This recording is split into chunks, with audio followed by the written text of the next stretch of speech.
नमस्कार दोस्तों, divine frequency channel पर आपका स्वागत है। आज हम आपके लिए लेकर आए हैं मन की शक्ति सीरीज का भाग 1। आइए इस अद्भुत यात्रा की शुरुआत करते हैं हमारे पहले अध्याय से, अभिव्यक्ति का विज्ञान और अध्यात्म। नमस्कार। आज हम एक बहुत ही दिलचस्प स्रोत पर थोड़ी गहराई से बात करने वाले हैं। मन की शक्ति, आत्मा की अभिव्यक्ति। ये कोई नियम कानून की किताब नहीं है, पर ये एक तरह से हमारे अंदर की यात्रा का नक्शा है, हमारे भीतर जो शक्ति है उसे पहचानने का। बिल्कुल।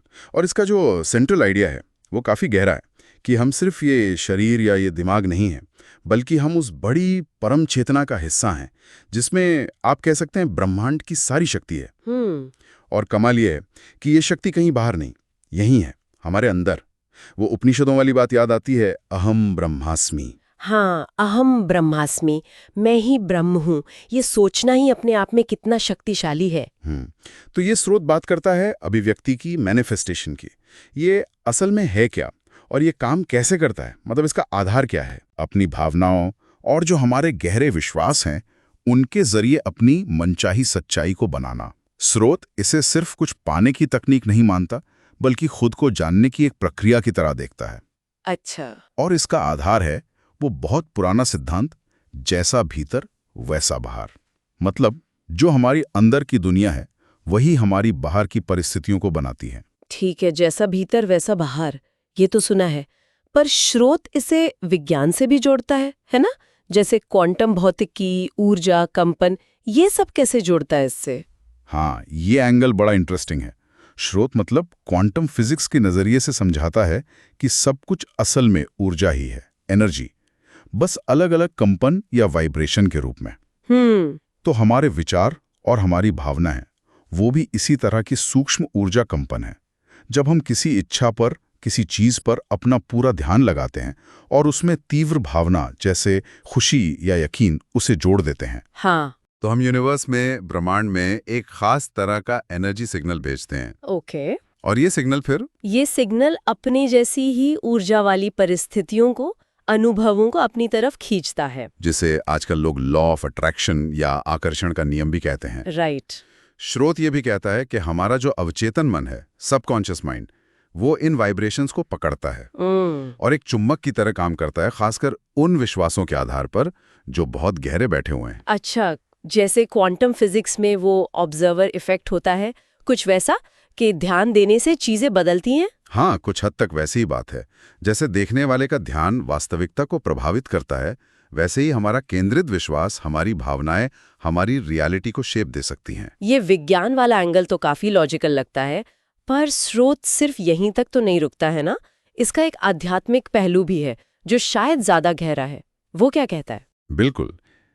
अध्यात्म हमें याद दिलाता है कि हम सिर्फ एनर्जी या मैटर नहीं हैं, हम आत्मा हैं, चेतना है, और हम उस ब्रह्मांड के मूल रचनात्मक स्रोत से, उस क्रिएटर से जुड़े हुए हैं। जब हम इस अंदरूनी जुड़ाव को, इस कनेक्शन को महसूस करते हैं, तो हमारी इच्छाएं डर या कमी से नहीं आती। वो सिर्फ मुझे चाहिए वाली नहीं होती। वो प्रेम, विश्वास और एक बड़े उद्देश्य की भावना से निकलती हैं। अच्छा। तब सवाल ये नहीं रह जाता कि मुझे क्या चाहिए, बल्कि ये बन जाता है कि मेरे जरिए ये ब्रह्मांड क्या रचना चाहता है। ध्यान, मेडिटेशन, ग्रैटिट्यूड यानी कृतज्ञता, ये सब इस जुड़ाव को और गहरा करते हैं। ये सुनने में तो बहुत पावरफुल है, विज्ञान और अध्यात्म का संगम। लेकिन एक सवाल आता है मन में। कई बार लोग कोशिश करते हैं, बहुत पॉजिटिव सोचते हैं, पर वो चीज होती नहीं जो वो चाहते हैं। क्या स्रोत इस बारे में कुछ कहता है? ये बहुत जरूरी सवाल है, और स्रोत इस पर जोर देता है कि सिर्फ ऊपर ऊपर से सोचना काफी नहीं है। हमारे जो गहरे अवचेतन विश्वास हैं, सबकॉन्शियस बिलीव्स, वो क्या हैं? हमारी भावनाओं की असली तीव्रता कितनी है? और एक और चीज, परिणाम से अनासक्ति, मतलब डिटैचमेंट। हाँ, कि आप इच्छा करें, प्रयास करें, पर उसके फल से चिपके ना रहें। कभी कभी हमारी सच्ची गहरी इच्छा कुछ और होती है जो शायद हमें उस वक्त पता भी नहीं होती। तो ये प्रक्रिया सिर्फ पाने की नहीं है, ये अपने गहरे स्वरूप को समझने की भी है। अच्छा, मतलब ये सिर्फ सोचने का खेल नहीं, ये तो एक गहरा आत्म मंथन है। स्रोत में शायद एक कहानी भी है, दीपक नाम के लड़के की। वो इसी सफर को दिखाती है क्या? हाँ बिल्कुल, दीपक की कहानी इसे अच्छे से समझाती है। वो शुरू में काफी हताश है, परेशान है, फिर उसे एक गुरु मिलते हैं जो सिखाते हैं कि दुनिया एक आईना है, जो अंदर महसूस करोगे वही बाहर दिखेगा। दीपक पहले शक करता है, पर फिर भी अभ्यास शुरू करता है, पॉजिटिव सोचने का, महसूस करने का कि जो वो चाहता है वो हो चुका है। और धीरे धीरे जैसे जैसे उसका अंदर का विश्वास, उसकी फीलिंग्स बदलती हैं, तो बाहर की परिस्थितियां भी बदलने लगती हैं।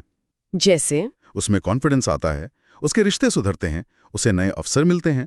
तो कहानी का सार यही हुआ कि विचार, उसमें सही भावना और गहरा विश्वास, इन तीनों का मेल ही सृजन की शक्ति है।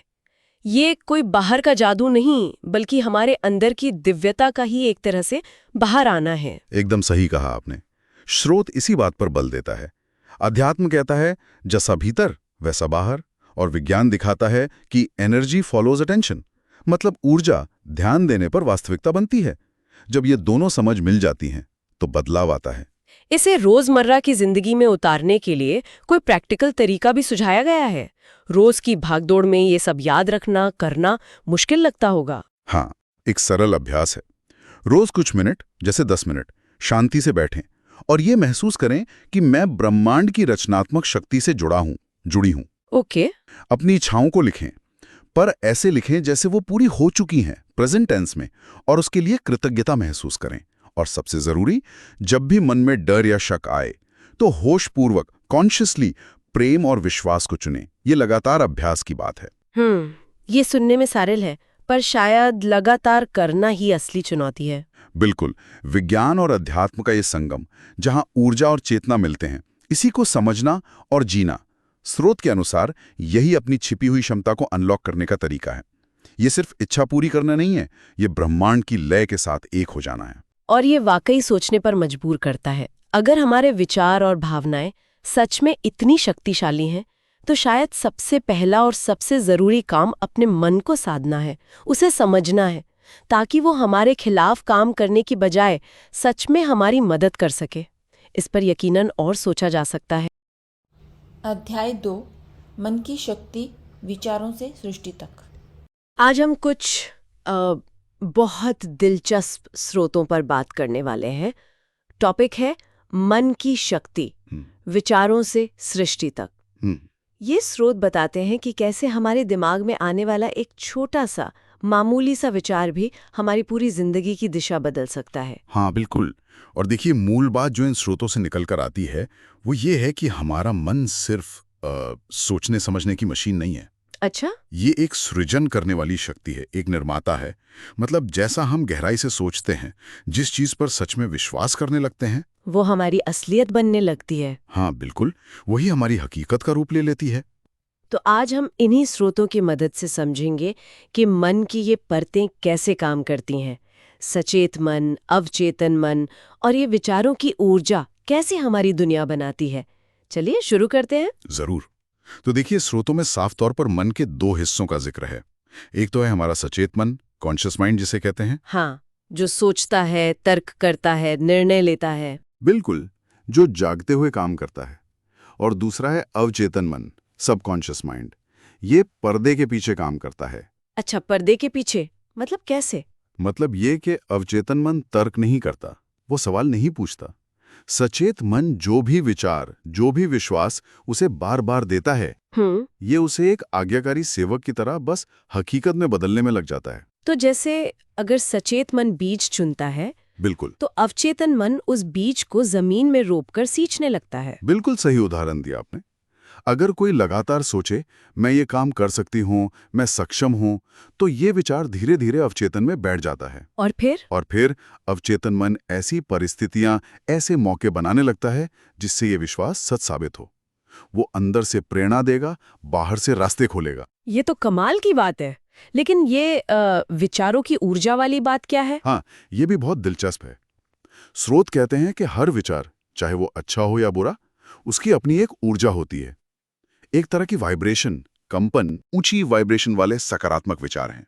ये हमें अच्छा महसूस कराते हैं और अच्छी चीजों को हमारी तरफ खींचते हैं। और डर, शक, गुस्सा, वो हमें नीचे खींचते हैं। उनकी वाइब्रेशन नीची होती है। वो हमारी ऊर्जा को कम करते हैं और वैसी ही नकारात्मक परिस्थितियों को आकर्षित करते हैं। एक स्रोत में तो कहा भी गया है, आपकी ऊर्जा जहां जाती है वहां सृष्टि जागती है। मतलब फोकस बहुत जरूरी है। हम किस तरह के विचारों को अपनी ऊर्जा दे रहे हैं। बिल्कुल। हमारा ध्यान और हमारी भावनाएं मिलकर तय करती हैं कि हमारे जीवन में क्या घटित होगा। इसी से जुड़ी स्रोतों में रेखा की एक कहानी भी है। हाँ, रेखा की कहानी। एक छोटे शहर की लड़की बहुत प्रतिभाशाली चित्रकार बनना चाहती थी, मगर उसके मन में शक भरे हुए थे। क्या सोचती थी वो? वो सोचती थी, क्या मैं सच में इतनी अच्छी हूँ? पता नहीं सफलता मेरे लिए है भी या नहीं। मतलब खुद पर ही भरोसा नहीं था। और ये विचार, जैसा हमने अभी बात की, उसके अवचेतन में गहरे बैठ गए होंगे, जो अनजाने में ही उसकी तरक्की में बाधा डाल रहे थे। हाँ, बिल्कुल। असली रुकावट कैनवस पर नहीं, उसके अपने मन में थी। फिर उसे एक प्रोफेसर मिलते हैं। वो उसे समझाते हैं कि विचार कितने शक्तिशाली होते हैं। वो कहते हैं, तुम जैसा मानोगी, जैसा विश्वास करोगी, ब्रह्मांड तुम्हारे लिए वही सच बना देगा। सही बात। अगर सोचोगी मैं बस साधारण सी हूं, तो दुनिया भी तुम्हें वैसी ही देखेगी, मौके नहीं दिखेंगे।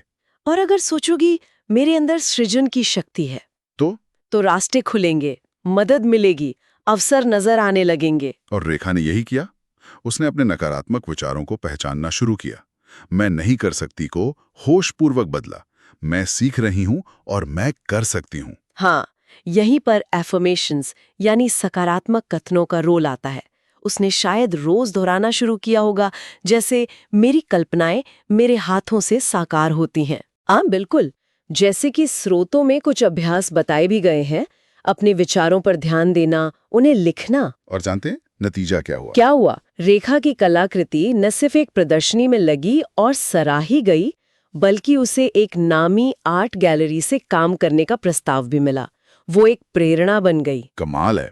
रेखा की कहानी इस बात पर जोर देती है कि मन सचमुच एक शक्तिशाली औजार है। हमारे विचार ही हमारे रास्ते बनाते हैं। लेकिन ये रातों रात नहीं होता होगा। नहीं, बिल्कुल नहीं। जैसा स्रोत भी इशारा करते हैं, इसमें लगातार कोशिश और धैर्य की जरूरत है। ये कोई जादू की छड़ी नहीं है, बल्कि एक अभ्यास है, रोज का अभ्यास। सीमित सोच जीवन को बांध देती है, जबकि विश्वास से भरे खुले विचार वो जीवन में विस्तार लाते हैं, संभावनाओं के दरवाजे खोलते हैं। तो कुल मिलाकर इन स्रोतों का सार यही निकलता है कि हमारा मन एक खाली कैनवस जैसा है और हमारे विचार वो रंग हैं जिनसे हम उस कैनवस पर अपनी जिंदगी की तस्वीर बनाते हैं। बिल्कुल।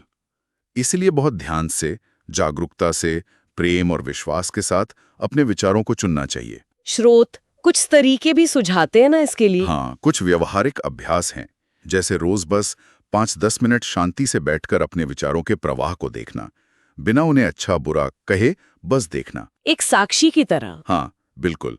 और अगर कोई नकारात्मक पैटर्न दिखे तो उसे पहचान कर धीरे धीरे सकारात्मक कथनों से बदलना। एक डायरी रखना भी मददगार हो सकता है। अपने इरादे, अपने सकारात्मक विचार उसमें लिखना। ये किया जा सकता है।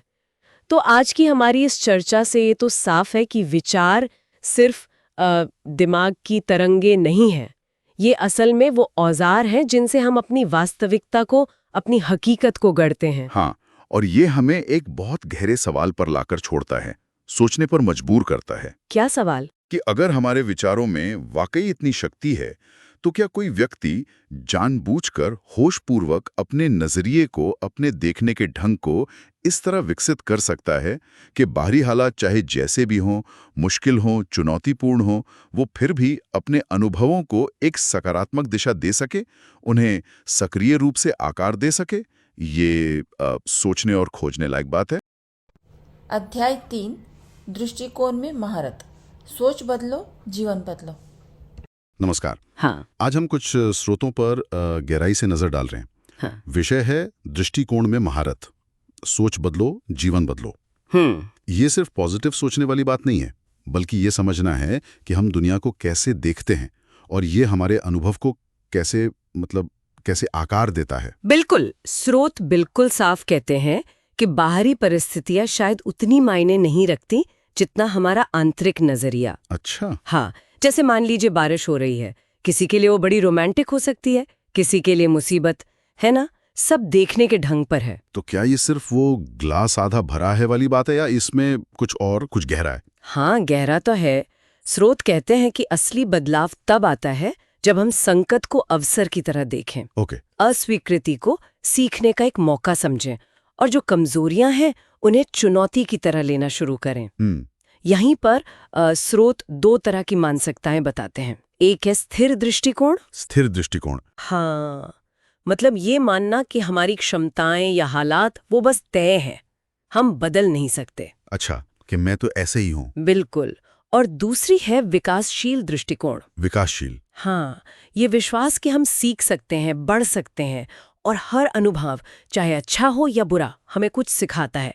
ये छोटा सा फर्क ही जीवन की दिशा बदल देता है। विकासशील दृष्टिकोण सुनने में तो बहुत शक्तिशाली लगता है, पर क्या ये सिर्फ अपनी मर्जी की बात है? इच्छा शक्ति? इच्छा शक्ति तो है, पर स्रोत एक और पहलू जोड़ता है, साक्षी भाव। साक्षी भाव, ये क्या होता है? ये थोड़ी गहरी बात है। स्रोत समझाता है कि जीवन में जो भी हो रहा है उसे ऐसे ना देखें कि ये मेरे ऊपर कोई हमला है, बल्कि उसे अपने विकास की एक प्रक्रिया समझें। जैसे आप नदी किनारे बैठकर पानी को बहते देखते हैं ना, उसमें कूदते नहीं, बहते नहीं। हाँ, बस देखते हैं। वैसे ही अपनी सोच, अपनी भावनाओं को थोड़ी दूरी से देखना, समस्या में उलझने के बजाय उसे एक दर्शक की तरह समझना। ये सिर्फ पॉजिटिव सोचना नहीं है, ये स्थिति से भावनात्मक रूप से थोड़ा ऊपर उठना है। अच्छा, यानी स्थिति को बदलना जरूरी नहीं, बल्कि स्थिति के प्रति अपनी जो प्रतिक्रिया है उसको बदलना। बिल्कुल सही। ये असल जिंदगी में कैसे दिखता होगा? कोई उदाहरण है स्रोत में? हाँ, एक कहानी दी गई है आरव नाम के एक युवक की। आरव? हाँ, उसके पिता की मृत्यु हो जाती है और अचानक घर की सारी जिम्मेदारियां उस पर आ जाती हैं। तो उसके जो अपने सपने थे वो उसे बोझ लगने लगते हैं। ये तो मुश्किल स्थिति है। हाँ, उसे लगता है जीवन नाइंसाफी कर रहा है। उसकी आंखों की वो चमक चली जाती है। ये तो कई लोगों के साथ होता है, जब हालात एकदम से बदल जाते हैं। फिर तो उसकी माँ परेशान होकर उसे एक संत के पास भेजती है मार्गदर्शन के लिए। अच्छा।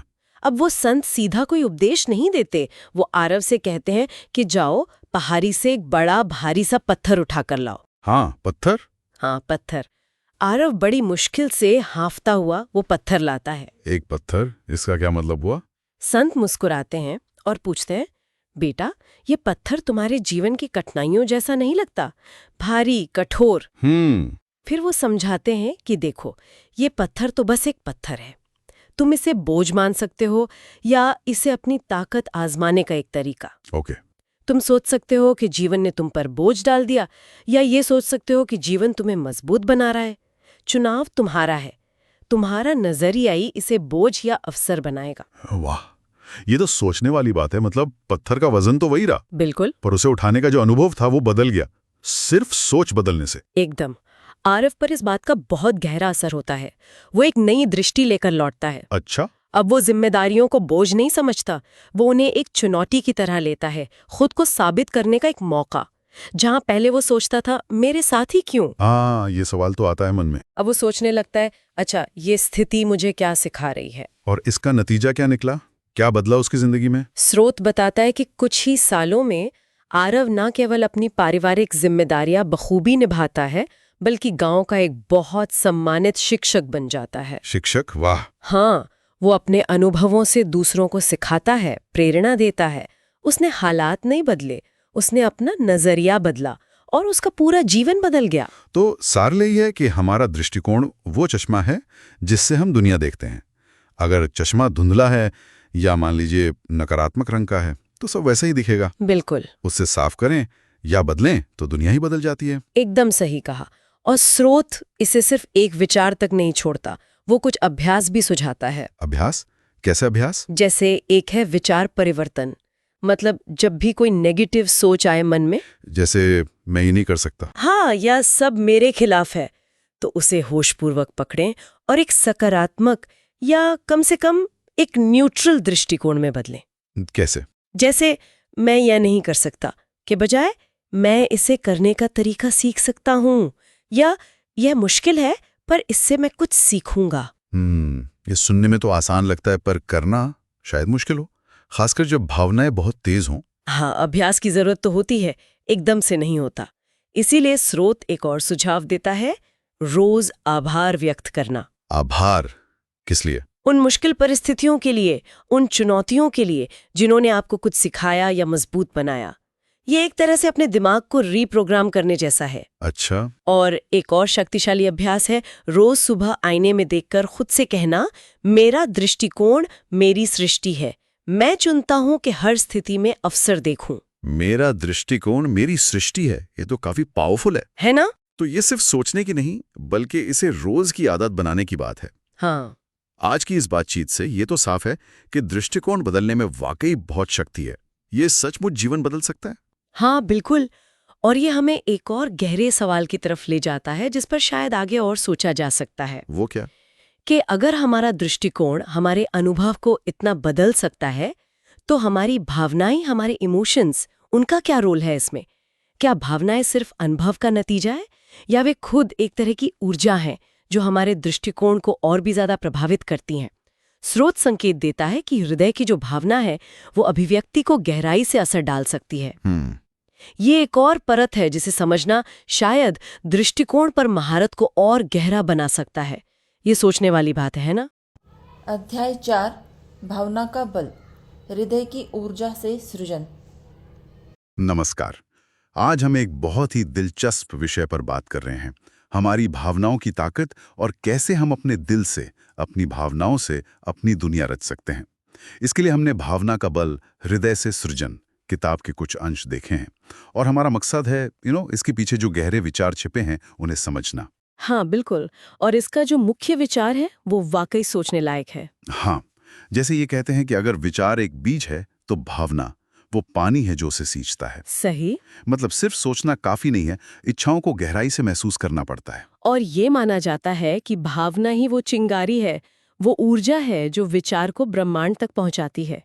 तो चलिए इसी गुत्थी को आज थोड़ा सुलझाते हैं। हाँ, किताब में इमोशन शब्द को भी बड़ा अच्छे से समझाया है। एनर्जी इन मोशन, गतिमान ऊर्जा। सुनने में सिंपल लगता है, पर इसका मतलब क्या है गहराई में? बिल्कुल। असल में लेखक का तर्क ये है कि हर भावना की ना अपनी एक ऊर्जा होती है, एक वाइब्रेशन। अच्छा। हाँ, जैसे जब हम प्यार या खुशी या आभार महसूस करते हैं तो हमारी एनर्जी का वाइब्रेशन तेज होता है, हाई होता है। और डर या गुस्से में उसमें धीमा पड़ जाता है। और बात यह है कि हम जिस वाइब्रेशन लेवल पर होते हैं ना, हम वैसी ही चीजें अपनी तरफ खींचते हैं। एक तरह से लॉ ऑफ अट्रैक्शन का इमोशनल बेसिस है ये। और इसमें दिल की भूमिका पर भी काफी जोर है ना। मैंने कहीं पढ़ा था कि साइंटिफिकली भी हार्ट का जो इलेक्ट्रोमैग्नेटिक फील्ड है वो दिमाग से कहीं ज्यादा पावरफुल होता है। हाँ, ये एक बहुत महत्वपूर्ण बिंदु उठाया है किताब ने। उनके अनुसार ये जो दिल का शक्तिशाली फील्ड है ये सिर्फ शरीर में नहीं रहता, हमारे चारों ओर फैलता है। और सिर्फ ताकत नहीं, माना ये जाता है कि ये फील्ड हमारी इमोशनल स्टेट के हिसाब से एक खास सिग्नेचर, एक पैटर्न भेजता है बाहर। ओके। तो जब हम किसी इच्छा को ऐसे महसूस करते हैं जैसे वो पूरी हो ही चुकी है, वो फीलिंग, तो दिल उस खास वाइब्रेशन को बाहर भेजता है और वो ब्रह्मांड के साथ एक कनेक्शन बनाता है, चीजों को हमारी तरफ लाने में मदद करता है।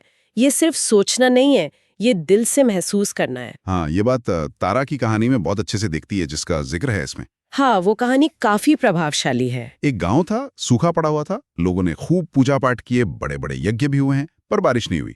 फिर एक सुबह, हाँ, और तब तारा नाम की एक लड़की, उसने कोई मंत्र नहीं पढ़ा, कोई विधि नहीं की, बस तुलसी के पौधे के पास गई और एकदम दिल से, सच्ची करुणा से सबके लिए पानी मांगा, एक फूल चढ़ाया। बिल्कुल। और किताब कहती है कि उसी रात जोरों की बारिश हुई। ये कहानी क्या सिखाती है हमें? ये कहानी असल में उस कोर सिद्धांत को सामने लाती है जो तारा की नानी ने उसे समझाया था। उन्होंने कहा, मंत्र जरूरी नहीं है बेटी, दिल की सच्ची पुकार ब्रह्मांड को हिला देती है। वाह। मतलब जब कोई इच्छा बिना डर के, बिना लालच या ईगो के, एकदम शुद्ध भावना से की जाती है तो वो जो एनर्जी होते हैं ना, वो हकीकत को बदलने लगती है। लेखक का मानना है कि ब्रह्मांड शायद लॉजिक से ज्यादा इमोशंस की लैंग्वेज समझता है। तो कुल मिलाकर संदेश ये है कि सिर्फ सोचे नहीं, महसूस करें, उस इच्छा के पूरे होने की भावना को अभी इसी पल में जिएं। हाँ, उस खुशी को, उस शांति को। बिल्कुल। जैसे वो चीज अभी है हमारे पास, तो भावना के साथ जब विचार जुड़ता है वो एक पावरफुल सिग्नल बन जाता है। किताब में एक लाइन है बड़ी खूबसूरत, हृदय से निकली प्रार्थना सीधे सृष्टि के सिंहासन तक पहुंचती है। ये सुनने में तो बहुत शक्तिशाली लगता है। हाँ, है ना? क्या किताब इसे रोज की जिंदगी में उतारने के लिए कुछ प्रैक्टिकल तरीके भी बताती है? हाँ, कुछ आसान से अभ्यास सुझाए गए हैं। जैसे रोज बस 5 मिनट निकालकर अपनी इच्छा के बारे में सिर्फ सोचना नहीं, बल्कि वो पूरी हो जाने पर कैसा महसूस होगा, उस भावना को जीने की कोशिश करें। अच्छा, उसे फील करना। हाँ, फील करना। दूसरा, रात को सोने से पहले कम से कम 3 ऐसी चीजों के लिए आभार लिखना या सोचना जिनके लिए आप सच में शुक्रगुजार हैं। आभार तुरंत हमारी एनर्जी को पॉजिटिव करता है। सही बात है, ग्रैटिट्यूड।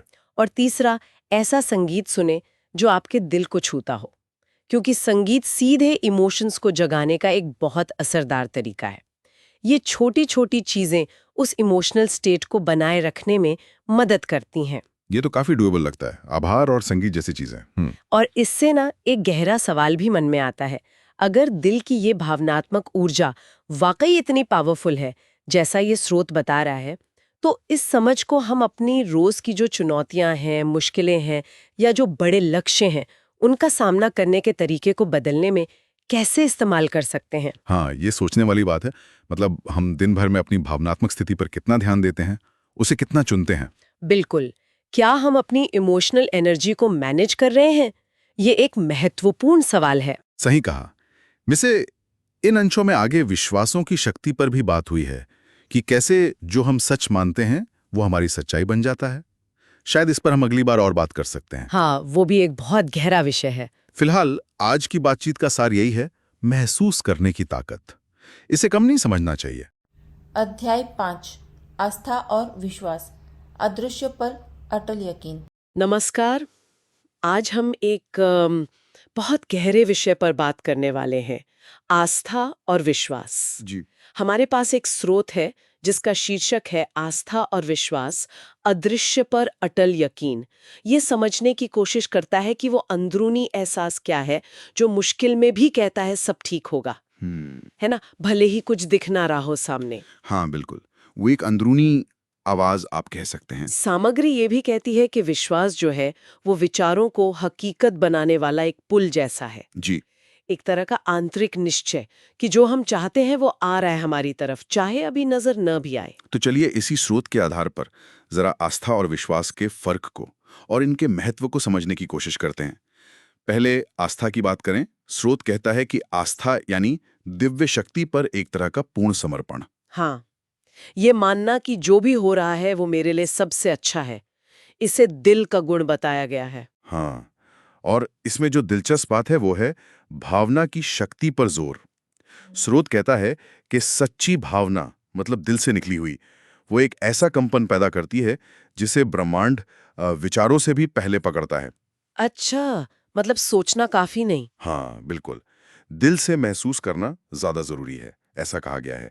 भावना के साथ जब विचार जुड़ते हैं तो वो ब्रह्मांड के लिए एक आदेश जैसे बन जाते हैं। ये नजरिया तो सोचने लायक है। तो फिर विश्वास क्या हुआ? हाँ, तो विश्वास के बारे में स्रोत कहता है कि ये वो धारणा है कि हमारी अपनी सोच, हमारे काम, हमारी ऊर्जा, ये सब मिलकर हमारे जीवन को बदल सकते हैं। अच्छा, इसे मन और भावना दोनों का मेल कहा गया है। तो यहीं पे शायद मुख्य फर्क आता है। बिल्कुल, यहीं पर। आस्था बाहरी शक्ति पर, मतलब ईश्वर या ब्रह्मांड पर भरोसे की बात है, जबकि विश्वास जो है वो अपनी आंतरिक, अपनी खुद की रचनात्मक शक्ति पर निर्भर करता है। तो एक तरह से आस्था में समर्पण है और विश्वास में सशक्तिकरण। हाँ, बहुत अच्छी तरह से कहा आपने। एक में छोड़ देना है, दूसरे में खुद करना है। स्रोत में भगवत गीता का भी जिक्र है, श्रद्धावान लभते ज्ञानम। जी। यानी श्रद्धा या अटूट विश्वास रखने वाला ही सत्य को पाता है। हाँ, और इसका गहरा मतलब है, देखिए, शक या संदेह जो है वो हमें रोकता है, लेकिन अगर विश्वास अटूट हो तो वो असंभव को भी संभव बना सकता है, ऐसा ये स्रोत मानता है। विश्वास को एक पेड़ की अदृश्य जड़ की तरह बताया है, जो दिखती नहीं पर पूरे पेड़ को मजबूती देती है। और इसी बात को समझाने के लिए वो अन्या वाली कहानी है ना, राजस्थान की एक बच्ची। हाँ, अन्या की कहानी बड़ी प्रेरणादायक है। वो गांव का कुआं सूखा पड़ा था सालों से, सब उम्मीद छोड़ चुके थे, पर ये छोटी सी लड़की अन्या रोज सुबह वहां जाती थी। जी, प्रार्थना करती थी। हाँ, और सिर्फ प्रार्थना नहीं, वो कल्पना करती थी, देखती थी मन में कि कुआं पानी से भरा हुआ है, जबकि असल में सूखा था। और लोग तो हंसते थे, उसे नासमझ कहते थे, पर वो लगी रही महीनों तक। और फिर कहानी के अनुसार कई महीनों बाद उस सूखे कुएं में सच में पानी आ गया। कमाल है। और अनाया, वो एकदम शांत थी, जैसे उसे पहले से ही पता था कि ये होगा। ये कहानी असल में यही दिखाती है कि विश्वास कैसे तर्क से आगे की चीज है। ये वहां भी संभावना देख लेता है जहां जाहिर तौर पर कुछ नहीं होता। जब हम किसी चीज को पूरी आस्था से, पूरी शिद्दत से महसूस करते हैं, तो वो एहसास, वो हकीकत बनने लगता है। जैसे बीज बोते हैं ना, फल तुरंत नहीं दिखता, पर अंदर ही अंदर प्रक्रिया शुरू हो जाती है। हम जानते हैं वो अंकुरित हो रहा है। तो मतलब इस कहानी और जो हमने समझा उसका सार ये हुआ कि आस्था का मतलब है बिना देखे देखना, बिना सुने सुनना और बिना पाए ही धन्यवाद देना। हाँ, कुछ ऐसा ही। जैसे अनाया ने किया। अगर हम मान लें कि ब्रह्मांड हमारी सुन रहा है, तो शायद सूखे कुएं भी भर सकते हैं। बिल्कुल। और जैसा स्रोत कहता है, विश्वास चमत्कार की राह नहीं देखता, वो खुद चमत्कार रचता है। ये एक सक्रिय शक्ति है। इससे अपनाने के लिए कुछ अभ्यास भी बताए गए हैं स्रोत में, जैसे वो मैं जानता हूँ वाला ध्यान। हाँ, जिसमें दोहराना होता है कि जो चाहिए वो मिल रहा है। और एक विश्वास की डायरी लिखने का सुझाव भी है। जी, और अपने शक को किसी प्रतीक के रूप में लिखकर नष्ट करना, ये भी एक तरीका बताया है। ये सब जानने के बाद एक सवाल उठता है मन में। जी, अगर आस्था और विश्वास में इतनी शक्ति है, जैसा ये स्रोत बता रहा है, तो फिर ये जानना कि हम असल में चाहते क्या हैं, मतलब हमारे इरादे कितने स्पष्ट हैं, ये कितना जरूरी हो जाता होगा इस शक्ति को सही दिशा देने के लिए। हाँ, ये बहुत महत्वपूर्ण सवाल है। स्पष्टता, क्लैरिटी, ये इस सृजन शक्ति को सही राह दिखाने के लिए कितनी जरूरी है। शायद ये आगे और सोचने का और खोजने का विषय है। बिल्कुल, अपने अंदर के विश्वास की ताकत और उसे सही दिशा देने की जरूरत, दोनों पर ही विचार करना बहुत जरूरी है। अध्याय 6 दृश्यकरण। पहले देखो फिर पाओ। नमस्कार। आज हम एक बड़े ही दिलचस्प स्रोत पर बात कर रहे हैं, दृश्यकरण, पहले देखो फिर पाओ। हाँ।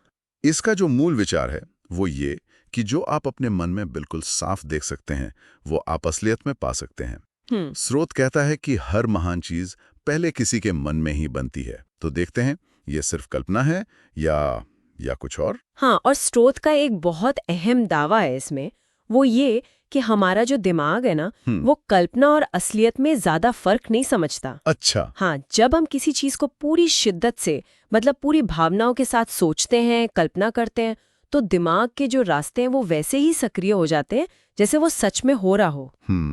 स्रोत इसे कहता है कि आपकी ऊर्जा या आपका कंपन वो उस लक्ष्य के साथ अलाइन हो जाता है, मिल जाता है। सही। और देखिए, योग सूत्रों में भी तो यही है।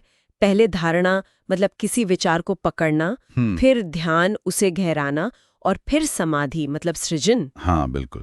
तो ये दृश्यकरण, ये विजुअलाइजेशन उस पूरी प्रक्रिया का जैसे पहला कदम हुआ। इसे समझने के लिए स्रोत में एक कहानी है, कार्तिक की।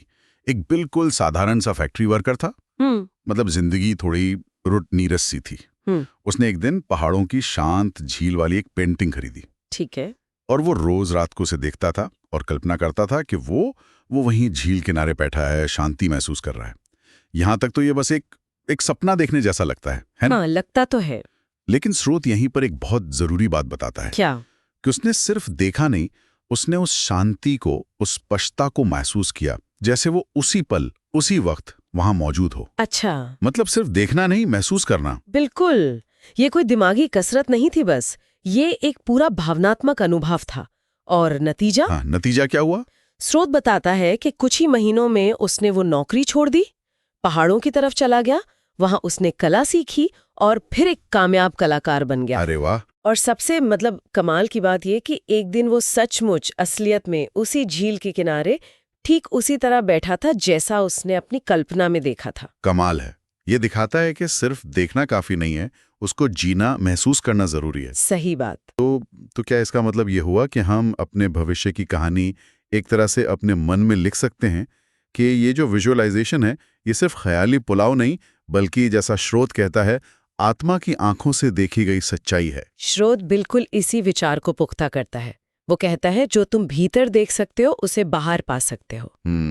ये एक पुल जैसा है, आपके आज की जो हालत है और आप जो भविष्य चाहते हैं उसके बीच का। ये सिर्फ सोचना नहीं है, बल्कि अपने मन को, अपनी भावनाओं को उस भविष्य की सच्चाई से जोड़ना है, ताकि आपके काम भी फिर उसी दिशा में मुड़े। अच्छा, तो मतलब मुख्य बात ये हुई कि अगर हम आंखें बंद करके किसी ऐसे सीन को जी सकते हैं जो अभी है नहीं, हाँ, उसे पूरी तरह महसूस कर सकते हैं, तो शायद उसे हकीकत बनाने की ताकत भी हम में ही है। स्रोत ने इसे करने के कुछ तरीके भी बताए हैं, है ना? हाँ, बिल्कुल। कुछ अभ्यास सुझाए हैं। जैसे पहला है रचनात्मक दृष्टिकरण।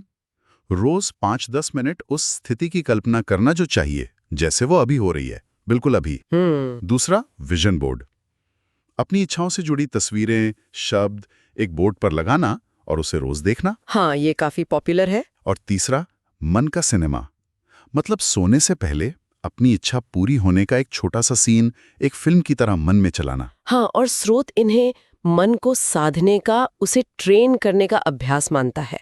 ये तरीके क्या करते हैं कि दिमाग को बार बार उस लक्ष्य का अनुभव कराते हैं। अच्छा, तो दिमाग उसे धीरे धीरे वास्तविकता की तरह दर्ज करने लगता है। स्रोत में आगे वैसे अफर्मेशंस यानी सकारात्मक पुष्टि का भी जिक्र है हाँ, मैंने देखा। कि कैसे वो इस पूरी प्रक्रिया को और ताकत दे सकती है, विश्वास को और पक्का कर सकती है। पर शायद इस पर हम अगली बार बात कर सकते हैं। हाँ, जरूर, वो एक अलग ही गहरा विषय है। तो आज की बातचीत को समेटते हुए एक सवाल मैं सोचने के लिए छोड़ना चाहूंगा। बिल्कुल। अगर हमारा मन किसी चीज को, किसी हकीकत को उसके होने से पहले ही इतनी सच्चाई से, इतनी स्पष्टता से बना सकता है, तो हमारी अपनी कल्पना में और कौन सी ऐसी अनदेखी क्षमताएं हैं जो बस बाहर आने का इंतजार कर रही हैं? अध्याय 7, शब्दों की शक्ति, सकारात्मक पुष्टि यानी अफर्मेशंस। नमस्कार, आज हम एक दिलचस्प विषय पर गहराई से बात करेंगे। शब्दों की शक्ति और खास तौर पर सकारात्मक पुष्टि मतलब एफर्मेशंस। हाँ, एफर्मेशंस। हमारे पास एक सामग्री है, सकारात्मक पुष्टि शब्दों से शक्ति नाम से। बिल्कुल, और हम इसी के जरिए ये समझने की कोशिश करेंगे कि कैसे जो हम बोलते हैं वो हमारे मन, हमारे विश्वास और यहाँ तक कि हमारी हकीकत को कैसे शक्ल देता है। हाँ, और इस सामग्री का एक बड़ा पॉइंट ये है कि वाक्य जैसे मैं कर सकता हूँ या मैं योग्य हूँ, ये महज शब्द नहीं है। अच्छा, तो क्या है ये? ये ऊर्जा के स्पंदन है, ऐसा कहा गया है। और अगर इन्हें पूरे विश्वास से दोहराया जाए तो ये हमारी चेतना को बदल सकते हैं। दिलचस्प। मतलब अपने मन और ऊर्जा को अपनी इच्छाओं के साथ अलाइन करना एक तरह से। बिल्कुल, ये सामग्री इसे एक शक्तिशाली तरीका मानती है। तो चलिए इस विचार को थोड़ा और समझते हैं। शब्दों की इस छुपी हुई शक्ति के बारे में स्रोत और क्या कहता है? क्या ये सिर्फ पॉजिटिव थिंकिंग है? नहीं, ये उससे कहीं गहरा है। असल में स्रोत पुराने ज्ञान का भी हवाला देता है, जैसे वाक शक्ति ब्रह्म है। ओह, यानी शब्द ही सृजन का पहला रूप है। हाँ, कुछ वैसा ही। पर खास बात यह है कि ये स्रोत इसे व्यक्तिगत स्तर पर लाता है कि जो शब्द हम लगातार दोहराते हैं ना, हाँ, वो हमारे अवचेतन मन में गहरे बीज बो देते हैं। अच्छा, तो ये बीज ही फिर हमारी पहचान बन जाते हैं। और हमारे अनुभव भी। बिल्कुल। जैसे स्रोत में उदाहरण है कि अगर कोई बार बार सोचता है या कहता है मैं असफल हूं, तो वो अनजाने में वैसी परिस्थितियां खींचने लगता है। हाँ, ठीक वैसे ही। और दूसरी तरफ अगर कोई अपनाता है वाक्य जैसे मैं हर दिन आगे बढ़ रहा हूं, जैसा स्रोत सुझाता है, हाँ, तो वो अवसरों के लिए जैसे दरवाजे खोल सकता है। ये सिर्फ आशावाद नहीं है, ये अवचेतन की रीप्रोग्रामिंग है, ऐसा स्रोत कहता है। इसमें आध्यात्मिक पहलू और मंत्रों का भी जिक्र है। क्या उन्हें अफर्मेशन से जोड़ा गया है? प्रश्न है ब्रह्मांड के सामने, हम कौन हैं और क्या अनुभव करना चाहते हैं? बिल्कुल। ये प्राचीन ज्ञान और आधुनिक मनोविज्ञान का संगम जैसा है। इस बात को समझाने के लिए स्रोत में निशा की कहानी दी गई है, वो मुझे काफी असरदार लगी। हाँ, निशा की कहानी स्रोत का एक बहुत अहम हिस्सा है। वो काफी आत्मसंदेह से जूझ रही थी। आवाजें जैसे तुम काफी नहीं हो। उसकी सीनियर मेघा ने उसे समझाया कि वो खुद से क्या कहती है, इसका कितना वजन है। ये सिर्फ शब्द नहीं, ये खुद को दिए निर्देश हैं। और फिर उसे कुछ एफर्मेशंस दिए गए थे। मैं समर्थ हूँ, मेरी आवाज में आत्मविश्वास है, जिन्हें रोज आईने के सामने बोलना था। हाँ, और स्रोत बताता है कि शुरुआत में हिचकिचाहट थी, आसान नहीं था। बिल्कुल, मन विरोध करता है ऐसी चीजों का। हाँ, करता है, लेकिन स्रोत इस बात पे जोर देता है कि लगातार अभ्यास से बदलाव आया।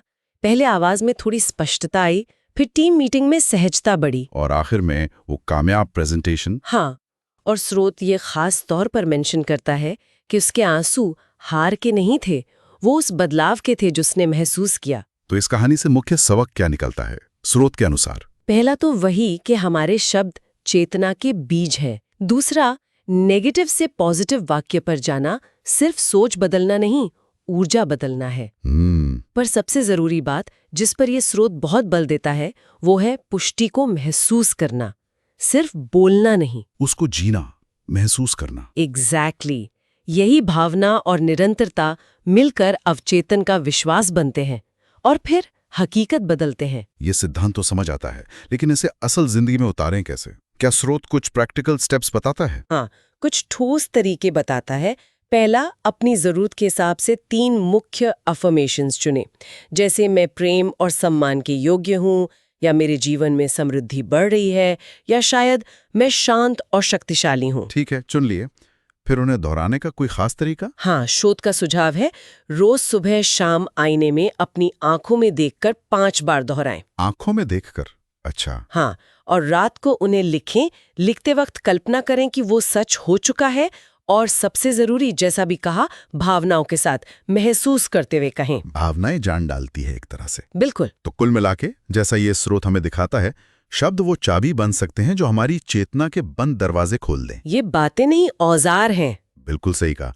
अपने अंदर की वो पुरानी नेगेटिव आवाज को एक नई पॉजिटिव आवाज से बदलना, जिसे हम हर दिन बोलें, सुने, महसूस करें और अपनाएं। शोध का यही सार है। और यहाँ एक सोचने वाली बात ये उभरती है कि जब कोई खुद से इतने गहरे स्तर पर इतने विश्वास से बात करने लगता है, हाँ, तो क्या बाहरी दुनिया या कहें ब्रह्मांड भी उसी तरह जवाब देना शुरू कर देता है? ये एक बहुत गहरा सवाल है, और ये हमें इस स्रोत के निष्कर्ष से भी आगे सोचने पर मजबूर करता है कि हमारा अवचेतन मन बिना आवाज किए कैसे हमारी हकीकत को लगातार रच रहा है। मौन रचयिता। हाँ, शायद यही है वो अगली परत जिसे समझने की जरूरत है। इसी के साथ मन की शक्ति का भाग 1 समाप्त हो रहा है। हम भाग 2 के साथ बहुत जल्द उपस्थित होंगे। तब तक के लिए खुश रहें, स्वस्थ रहें और पॉजिटिव रहें। अगर जानकारी पसंद आ रही है तो चैनल को लाइक, शेयर, सब्सक्राइब करना ना भूलें। साथ ही हमें कमेंट्स करके जरूर बताना कि आप कौन से और विषय पे जानना पसंद करेंगे। धन्यवाद।